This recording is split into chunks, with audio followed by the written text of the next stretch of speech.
Hi, and welcome back to the Shane Plays Out of the Abyss Notes series. Had a week delay. Had a family situation come up, so we didn't meet at the last minute the week before last, but we did meet this week on our normal Tuesday night game session. And then here's the exciting details. Before I go into what happened in the sort of climax of the Sloobludop uh, part of the adventure, which basically went how I wanted it to do. It ended right where I wanted it, which was them running, screaming to the night as Demogorgon was rampaging through Sloobludop. So it timed well, and I had sort of a frustrating experience with a player that helped it time well. And I'll probably spend at least as much talking about the experience with the player as the actual play time or what happened in the play time, because even though it took a little while to unfold in the game around the table, it didn't, a lot actually didn't happen, even though it was very exciting and a very cool part of the Out of the Abyss module, or adventure, or whatever you want to call it, big hardback book. So first, just to kind of do a little setup here, uh, we've been playing probably well over a year at this game store weekly.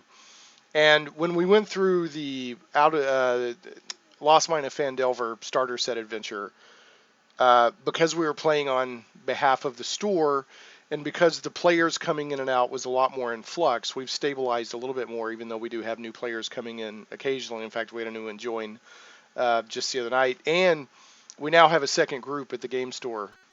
It seems like it's going to be good, which is great because we kept getting bigger and bigger, and it was getting to the point where I was going to have to start turning people away or doing waiting lists. I didn't really want to do that, so I hope that this new group works out. They seem like they're going to be solid, so that's good.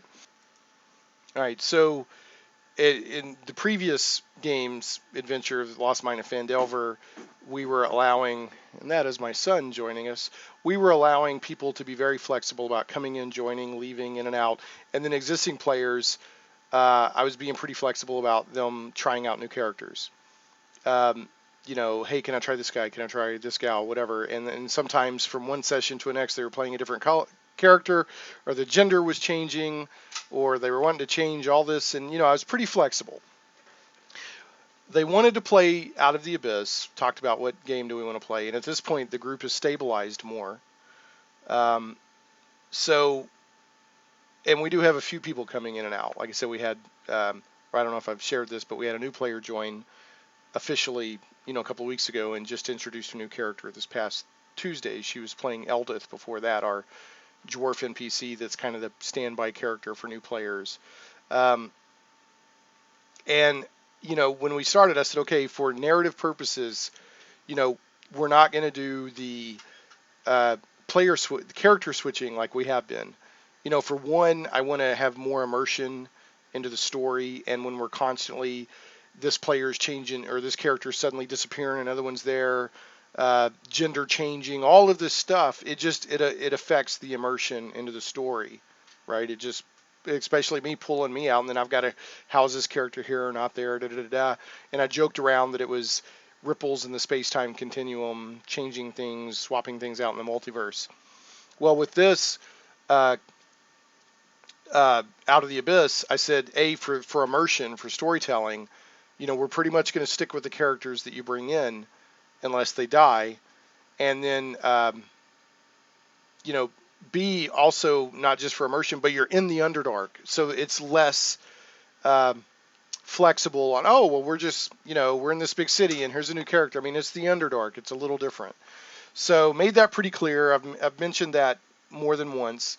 I've had a couple of people ask to change characters, and I said, well, we talked about this. I said, if something happens to your existing character, then we'll work somebody else in. Uh, and when, the infamous several sessions back, it's been months now, I had a second level paladin charge an adult red dragon and get killed. Um, and they wanted to roll up another paladin, and I said, well, you can introduce a new character, but you can't introduce a new paladin. I said, because otherwise there's no, what is the negative? What is the penalty? What is the challenge to dying if you just immediately come back in with a carbon copy of what you had before? Um, so they ended up making another character and that sort of thing, and then asked me to change characters again, and I said no, you've got what you got. And now they like that character now that they've given that character time. So I've got another player who they're probably our youngest player. I'm gonna guess 12, maybe 13, somewhere around in there. I've never asked him exactly what his age is. He's the youngest guy that shows up, and he's pretty good about showing up. His dad brings him. His dad comes and picks him up, and he's been interesting at times. He's been playing with us for months and months now, and he's the guy his character will occasionally go into melee with the other party members, has gotten into a jam and decided to use burning hands, whether it hurts his party members or not, that sort of thing. So I've talked with him as softly as I can, because I don't want a fun game to lead to points where you're getting jumped on. Talked about alignment, talked about, it's a group effort, that sort of thing. And for a while, he's been pretty good. Well, it came to a point in the game on Tuesday where he had asked me a few weeks ago, can he play another character? And I said, yes, if something happens to your existing character, then, we can do something about that. I said, but we're not just going to swap. And he said, okay. So the other night, at the beginning, they're in Sloobludop. The archpriest, Ploop, has, taken them in and said, I'm going to use you as a Trojan horse to get close to my daughter, the rival archpriest. I'm going to make you I'm going to say that you're a peace offering. I'm giving you to them so they can sacrifice you to the Deep Father. But it's all just a ruse to get close to my daughter so that we can take care of this rival upstart religion cult here in Sloobludop. So as part of that, he said he took them to visit the existing shrine of the Sea Mother. And, in the book, it talks about, that visitors are expected to make some sort of sacrifice, and if it's a found or discarded item that's personal, that's considered good. Or if you can, there's literally Kuatoa going up and vomiting on the shrine, and that's considered very good. So he's basically like, we're all, so that the auguries for our venture with my daughter, the rival archpriest, will go well. We're all going to make a sacrifice or whatever to this shrine. And I kind of ad-libbed that, but it did say visitors to the shrine are expected to. So since he was taking them there as allies and not just prisoners, they were kind of expected to show homage. But I made it clear, you can just fake, even if you don't believe in this, you can fake it out, and most people were like, okay, and they're coming up with little things they can throw. A couple of characters said, players said that the stench, because it describes the stench, is bad enough that they actually went up there and vomited on the shrine, and I allowed that. Well, the guy that plays the player I just described, the younger player, goes, no, I'm not going to do that. We're like, okay. So through role playing, I got the point across that this is becoming increasingly awkward, but the archpriest is giving you chance after chance after chance to do something. And he finally said, well, either all visitors must make a sacrifice, or that visitor themselves will become a sacrifice, because we can't let the favor of the Deep or the Sea Mother be bad at this time, at this crucial juncture when we're about to go confront my daughter. And he just kept saying, no. And the other players were making sleight of hand checks and handing him stuff so that it wouldn't even be his own thing and he could throw it to the shrine. And he'd go, no, I'm not going to do that. And he would drop it, that sort of thing. That happened a couple of times. And I finally made it really clear that either A, the archpriest is like, either A, make a sacrifice, or B, you will be sacrificed. And then I kind of so the moment of decision is here. I said, now here's what I'm going to do, because you can play your character. I told him, I said, you can play your character however you want. I'm not going to tell you how you can play your character, but this is an important moment for your character. So I'm actually going to I stepped out, and I do that every now and then when I want the party to talk, and I went out and talked to the store staff and kind of BS with them. And I left the party to talk about this and to, I'm doing everything I can to give this guy's character a chance to survive this. Went out for a few minutes, came back. I said, okay, what'd you guys decide? And he goes, yeah, I'm not going to make a sacrifice. I said, okay. So 4 Kuatoa monitors and a whip. The archpriest is like, get him. And, they approach him and he wants to go into combat. So he's rolling initiative. Everybody's rolling initiative. And they beat the tar out of him. He barely even had a chance to breathe. They just beat him down and knocked him out. I said, they're doing, non-lethal combat to you because they want you to be unconscious when they sacrifice you. So I think it maybe went 2 rounds. Maybe. I think it went, 2 rounds, but at the very beginning of the second round, they got a punch in on him and he went down. And the other characters were like, we're staying out of this. Because they saw what was going on, that the guy was just basically suiciding. So they dragged him over there and sacrificed him.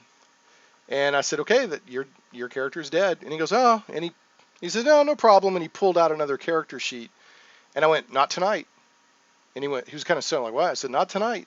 I said, this isn't a video game. I said, you don't just suddenly insert another character. I said, we'll figure out a way to work that other character in. And we've also made it really clear that if you roll dice for your attributes, like if you don't use the standard array, and if you don't use a point buy system, that I need to witness the dice rolls. And one of the players said, did you roll those? And the guy went, yeah. And he goes, did the DM see it? And he, and so I didn't even address that. I'm going to address that next week. So I don't want to be a jerk DM, but when you have a player that's they took and hijacked about 30 or 40 minutes of the entire night just to make it about suiciding their character because they wanted to introduce another character. And I don't like that. It's probably one of the few times I actually actively disliked what was going on and was not happy with the player, not just the character. Just like it actually crossed my mind to say, why, if it's just all going to be about you and this is like not the first time you've done this, why don't you just leave? But I didn't. I want it to be fun for everybody, so I just left it at. I don't want to kick him out or anything like that, but I was very unhappy with him, and he was kind of like stunned, And I know some of the other players were like, and some of the players were like, yeah, well, we saw this coming, and they're like, he just wanted to kill his character and did all this stuff. So anyway, later in the session, somebody's like, do you want him to play Eldith, which is our NPC character that's the go-to character for when somebody. I said that's fine. So he rolled once or twice with Eldith. So it's just, and one of the reasons I was so firm on that is because I've been very clear that we're not just swapping characters in and out. And I don't want to set the precedent. Oh, well, my character's dead, and hey, here's another character. Again, where's the storytelling in that? And also I'm very frustrated with the fact that, he totally hijacked about 45 minutes of the game, and I had a new player who had joined with a character, and, I was trying to work their character in, but she had to wait for, quite a while. And I even looked at her during the game and I said, I apologize to you. I did not expect this to happen. And she's like, that's fine. She could tell what was going on.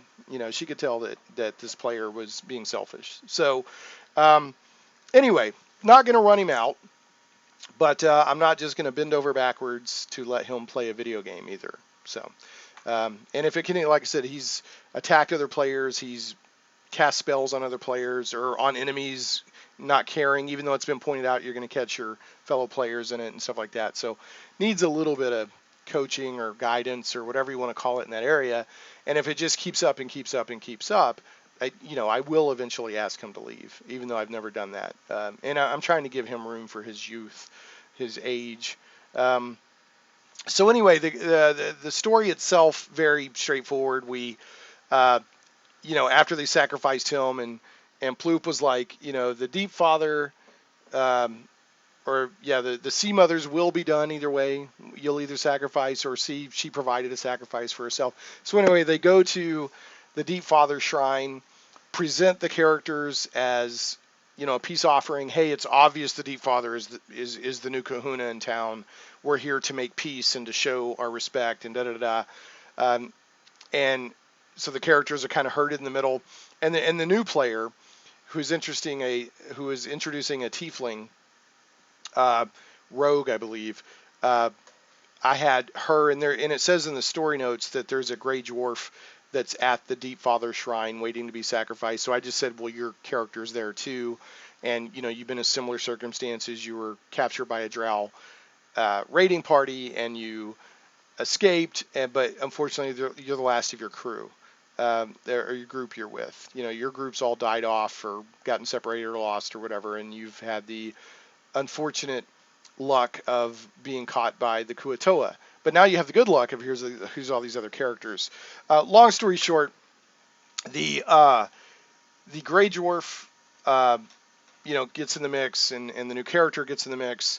Uh, right when the sacrifice is about to happen, after I set up all the atmospheres, you're being herded towards a depression with a grate to drain the blood into the lake. You can hear the lake lapping and, kind of building up this ominous you're about to be sacrificed. And they still don't quite know if they can trust, the chief that's supposedly on their side, even though none of the Kuato are really good. Ploop attacks his daughter. A big melee breaks out. And instead of trying to simulate all these Kuatoa fighting, I made it more of a narrative scene. Now, I did let the characters roll initiative, and I put some dice and figures around, kind of simulating paired off Kuatoa fighting, but they couldn't tell who their side was and the other Kuatoa. They all looked the same. And then you had Ploop and his daughter fighting by the shrine. So, they and I only let it go one round. It says in the book to go 3 rounds of fighting, but it just so happened to work out time wise, and also with the way the characters did things, that we only needed 1 round. Every character attacked the daughter archpriest. So, I mean, they were rolling great. They were just hammering her. And I was more describing the melee of all the Kuator and the Exequatl, or whatever you call them, the little manta ray things in the water splashing around, and all the crazy stuff it tells you in the book. And then right at the end of the last round, I mean, they just dropped the hammer on the daughter archpriest, and she only had a few hit points left. So I did, buddy. So I just narrated the beginning of the next round that Ploop, the father, was like, ah, and just nailed her. And the reason I did that, I don't think any of the other characters were actually in melee range of her. They were all doing ranged attacks. But it says in the book, if you can have a character deliver the finishing blow to her, but nobody was like right there. So I was just like, he was like, ah, and they were in a cone of silence that somebody had cast over there so she couldn't cast spells. So it was like, this obviously bellowing, crazy, raging death blow, but it was all in silence. And then right at that moment, when she falls on the shrine and the blood spills out on the shrine, right at that moment, I got to do I was so happy. I was like, I even stopped, and I was like, yes, I've been waiting for this. And I was kind of pretending like I was stretching, to get ready for the big. I was like, oh yeah, here we go. And then I read them that incredible description of Demogorgon rising up out of the water, and everyone's freaking out, and the Kuatoa are like, oh, and they just all hit their knees and start going, Limogorgon, Limogorgon, all of them, all the Kuatoa. And then Demogorgon starts rampaging out of the water and into the village, destroying everything. And so they ran, of course, and Shushar basically went, all is lost, when he saw this happen. He said, all is lost. So he said, we must flee, and I will go with you. So Shushar is like, all is lost. You need a guide. I will go with you. So they're running through the village. The gray dwarf, I think his name is Hindle or something like that. They introduced him in the notes, who's going to be sacrificed. He got killed. A lot of Kuatoa got killed during, Demogorgon, and I describe it as most awful. You feel awful. It's crazy. You're terrified. And there's just all this crashing, and it's, Demogorgon 30 feet tall is just rampaging. And so they're running. He said, to the docks. Shushar's like, to the docks. So they're running for the docks. And I didn't make a bunch of rolls or anything like that. I just described that these tentacles are smashing around, and you have many near-death moments. And then I did say that Sereth, though, the the drow that's infected with the spores. He got killed. This is a great scene. Seems a good opportunity to get rid of dead weight NPCs, or even NPC you're just tired of keeping up with them. Or I guess if you have a character you really don't like, you could probably use this scene, but try not to do that to the players unless you just have to. But anyway, Sereth he's like, help me up, smash, and they watch this happen. He's just dead. And one of the characters was like, hey, can we go to Ploop's? Because Ploop had said, if you go along with me and survive, you'll be rewarded. And he took him into his hovel and showed him a closet that had all the treasure. And it's a little bit of treasure, nothing major. And one of the characters was like, can I run there real quick? I said, you can. I said, I'll never tell your character what they can or can't do. But it's like being in an earthquake and a hurricane and a tornado all at the same time.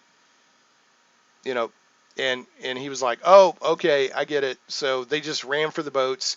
They got into a couple of kill boats. They cast off, and they're like getting away, watching Demogorgon just crash. And he's like, is he after us? Is like, he doesn't even know you exist. He's just rampaging. So that's where we left things, and that's exactly where I wanted to leave them. So ironically, even though that player, took up about 30 or 40 minutes with his thing, it helped time things perfectly. So, all is well that ends well. Great moment. I think that's one of the great moments in D&D games. I think it's one of the great moments definitely in Out of the Abyss, is at Sloobludop when Demogorgon rises up. And, I kind of told him, I said, you've been feeling something is wrong, and you've been having nightmares, and, you keep hearing rumors that something is off in the Underdark, and here's Demogorgon rising up. And they made the connection with Demogorgon. They recognized him, and somebody made like a religion check or something and said, yeah, that's Demogorgon. And they made the connection to in Gracklestugh when the giants were growing two heads and all that. So they made all that connection. Now, I don't know what's going to happen next time. I'm going to leave that up to them. I suspect they'll go to Neverlight Grove because they've been promising the Stool, the little myconid sprout, that they were going to take him to Neverlight Grove. But we'll see. We'll see where things take them next. There's some set adventures or set encounters that you can have when they're in the wilderness of the Underdark. And one of them is this area that has a bunch of oozes in this, I think the Pudding King or something. But there is a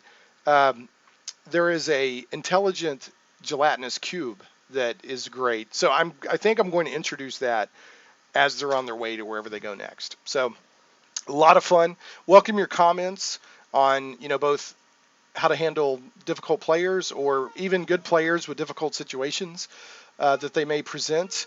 And then, welcome your comments and questions on the actual Out of the Abyss adventure. So welcome your comments, and we will see you next time on the Shane Plays Out of the Abyss Notes series. Make sure to leave this video a thumbs up and maybe a comment on YouTube. That helps me out. And subscribe to the channel if you haven't already. We'll catch you next time.